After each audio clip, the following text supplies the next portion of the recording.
বাইজিদ বুস্তামি আইয়া কইলো আমি চা দোকানে টেলিভিশন দেখা বন্ধ করব না, তো আপনার বদলাবে কে?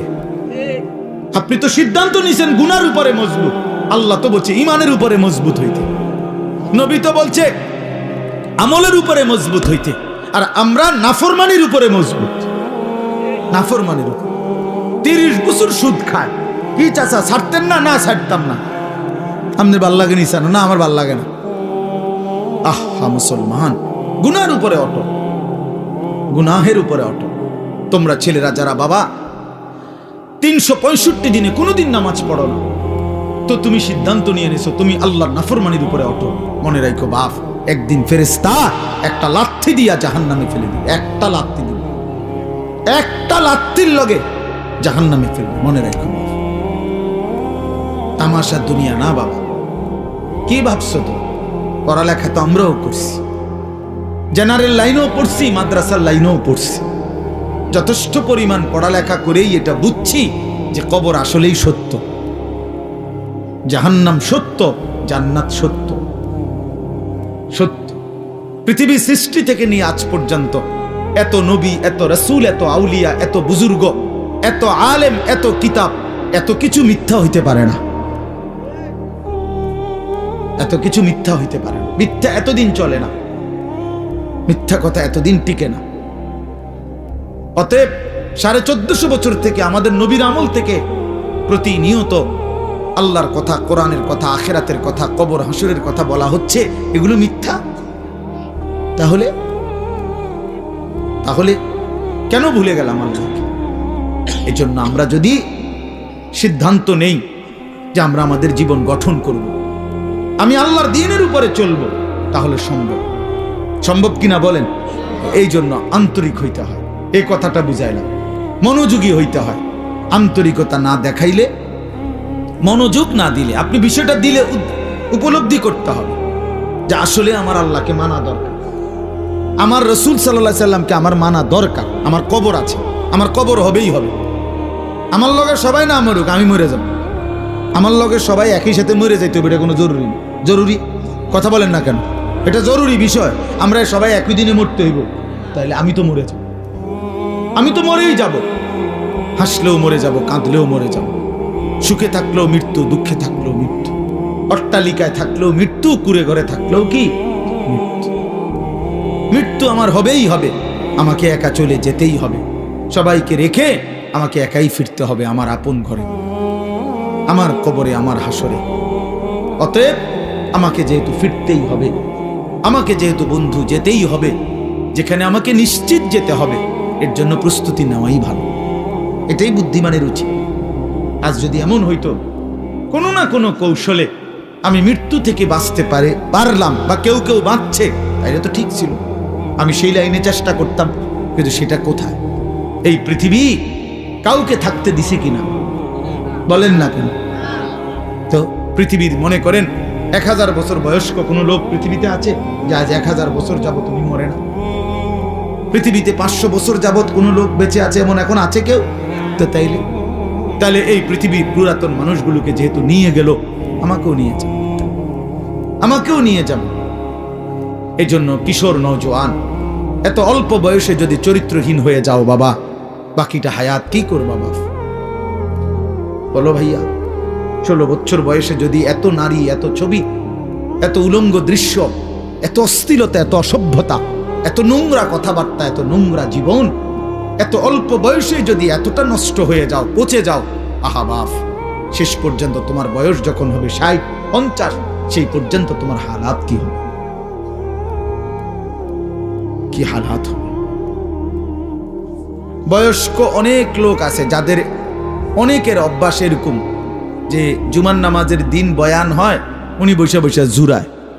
এই চাচারা কখনোই বদলায় না, যেমন আছে এমনই পড়ে থাকে। বিড়ি খায় তো বিড়িয়ে খায়, চা দোকানে আড্ডা দেয় তো আড্ডাই দেয়, টেলিভিশন দেখে, নাচ গান দেখে, তো এই বদ অভ্যাস 60 বছরও আর ছোটে না। কথায় কথায় গালিগালাজ করে, তো এই বদ অভ্যাস আর ছোটে না। কেন? আল্লাহর কথার প্রতি আন্তরিক না। নয়তো 30 বছর জুমার বয়ান শুনবার পরে একটা মানুষ তো পরিবর্তন হওয়ার কথা। 40 বছর, একটা বছরে 52 সপ্তাহ। খেয়াল করে দেখেন যে 52 সপ্তাহ এক বছরে মোট, প্রতি মাসে 4টা সপ্তাহ, তাহলে 4 12 48, আর 4টা মাস প্রতি বছর, আর অতিরিক্ত একটা জুমা আছে, 5টা জুমা, তাহলে 48 আর 4 কত? 52 জুমা। তাহলে 52 জুমা আপনার মহল্লায় আল্লাহর কথা হয়, কোরআনের কথা হয়, আপনার কি কোনো পরিবর্তন হওয়ার কথা না? 30 বছরে এবারে 52 দিয়ে পূরণ দেন, কতগুলো বয়ান হলো। তো এরপরেও যদি একটা মানুষের স্বাভাবিক কিছু বদভ্যাস না ছুটে, তা আপনি কি শুনলেন, কি বুঝলেন, কি বুঝলেন? 30 বছরও আপনি এটা বুঝছেন না যে বিড়ি সিগারেট খাওয়া একজন মুসলমানের জন্য উচিত না। এটা আপনি তোলে আর বুঝবেন কখন? আপনি বুঝি 50 বছরও বুঝলেন না যে গালিগালাজ করা মুখ দিয়া এটা গুনাহ, এটা আপনি বুঝছেন না। এটা আপনি কি বুঝলেন চাচা? বলেন, ইনসাফ কি বলেন? 50 বছরও আপনি বুঝলেন না যে চা দোকানে এই যে নাচ গান নর্তকীর ছবি নাটক সিনেমা চলে টেলিভিশনে, এটা দেখা যে গুনাহ হারাম, এটা আপনি বুঝলেন না। তো আপনি কি ওয়াজ শুনলেন? এই জন্য বললাম আর কি, আসলে মূল কারণ হলো গাফেল। হয় বইয়া বইয়া ফান খায়, জুরায়, জিমায়, এই সদবদ, অথবা আমলের আগেই ফেলে দেয়। বলে তো কথা তো হুননি, হুজুররা তো কয় ভালো লাগে, কয় কথা তো ঠিকই কয়, মানলে তো ভালো আসিল, পারিদ না, বাহ, এটা কইয়ে উড়াই দিল আর কি, মানে এটা ফেলে দিল আর কি। এটা কথা হলো মিয়া, আপনি পারবেন না, অথচ আল্লাহ আপনারে করতে বলছে, তো এটা তো জুলুম। আর আল্লাহ তো এমন জুলুম করতে পারে না। কোন বান্দা পারবে না, অথচ তাকে আল্লাহ তাআলা সেই হুকুম পালন করতে বলছেন, এটা কি জুলুম না? কথা বলেন না কেন? এটা জুলুম কি না বলেন? আমি বাঁকাই হইতারি না, আমনে আমার এখন রুকু দিতাম, তো এটা জুলুম না? আমি নিচের দিকে যাইতারি না, আমনে আমারে বলেন সেজদা দিতে, তা আমার উপরে এটা জুলুম হবে না? তো তা আল্লাহ তাআলা আমাদেরকে রুকু দেওয়ার, সেজদা দেওয়ার তৌফিক যোগ্যতা দিছে কিনা?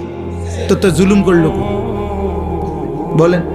আমারে বলছে রাস্তার নারী দেখলে চোখ নিচের দিকে নামাই নিতে, এখন আমার চোখ নিচের দিকে নামে না, ঘাড় বাঁকা হয় না, তখনই না আমি বলতাম যে আমার উপরে জুলুম করছে। এখন আমাদের ঘাড় নিচের দিকে নামানো যায় কিনা? তো তাইলে অসম্ভবের কি? আমারে সুদ হারাম করছে, তো আমার জন্য কি ব্যবসা বা উপার্জনের বৈধ কোনো পন্থা রাখে নাই? কথা বলেন তো। তাহলে সমস্যা কোথায়? কোনখানে আটকাই গেলেন? আপনি পারেন না, দিয়ে কইলেন কিতা পারেন না? আপনি কি বিড়ি খানা ছাড়তারেন না? আমি ডাক্তার বললে ডায়াবেটিস রুগী, 30 বছরের অভ্যাস, যেই বেটার চিনি ছাড়া চা খায় না, সেই বেটা চিনি ছাড়া চা খায় না, তো এটা ছাড়লেন কেমনে? 50 বছরের অভ্যাস মিষ্টি খাওয়া, এই লোকটা ছেড়ে দেয় না ডাক্তার বললে?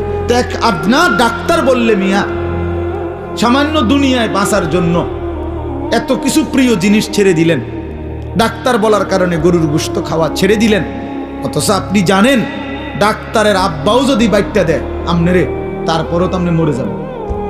মরবেন না? কথা বলেন না কেন? MBBS ডাক্তার যদি বাইটটা দেয় আমনে শরীরের ভিতরে, আপনি মরতেন না? তো তাইলে এরপরও তো আপনি নিশ্চিত মৃত্যু আমাদের আসবেই। শতবার সেফ থাকলেও, শরীরের 1000 কোটি যত্ন নিলেও, 100 ডাক্তারের প্রেসক্রিপশন পরামর্শ মেনে চললেও মৃত্যু কি হবে না?